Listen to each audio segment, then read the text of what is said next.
Saudi আরবের সাথে আমেরিকার বন্ধুত্ব নাকি স্বার্থের দড়ি টানাটানি। মার্কিন প্রেসিডেন্ট ডোনাল্ড ট্রাম্পের সাম্প্রতিক এক মন্তব্যে আলোচনার ঝড় বইছে। সরাসরি ট্রাম্প দাবি করেছেন সৌদি যুবরাজ মোহাম্মদ বিন সালমান এখন তাকে তোষণ করছেন বা সহজ ভাষায় ওখানে চুমু খান। ইরান যুদ্ধের উত্তপ্ত আবহে ট্রাম্পের এমন নাটকীয় এবং আপত্তিকর দাবি মধ্যপ্রাচ্যের রাজনীতিতে এক নতুন সমীকরণ তৈরি করেছে। ফ্লোরিডার মিয়ামিতে সৌদি সভরেন ওয়েলথ ফান্ডের বার্ষিক ফোরামে বক্তব্য রাখছিলেন ডোনাল্ড ট্রাম্প। সেখানে তিনি চিরচেনা মেজাজে ধরা দেন। বন্ধুত্বের আলাপ করতে গিয়ে হঠাৎ করেই যুবরাজ মোহাম্মদ বিন সালমানকে নিয়ে বিতর্কিত মন্তব্য করে বসেন তিনি।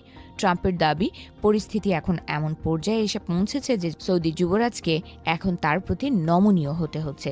ট্রাম্প তার ভাষণে দাবি করেন, মাত্র 1 বছর আগেও মোহাম্মদ বিন সালমান আমেরিকাকে একটি মৃত দেশ হিসেবে গণ্য করতেন, কিন্তু তার শাসনামলে আমেরিকার দ্রুত পরিবর্তন দেখে যুবরাজ এখন বিস্মিত।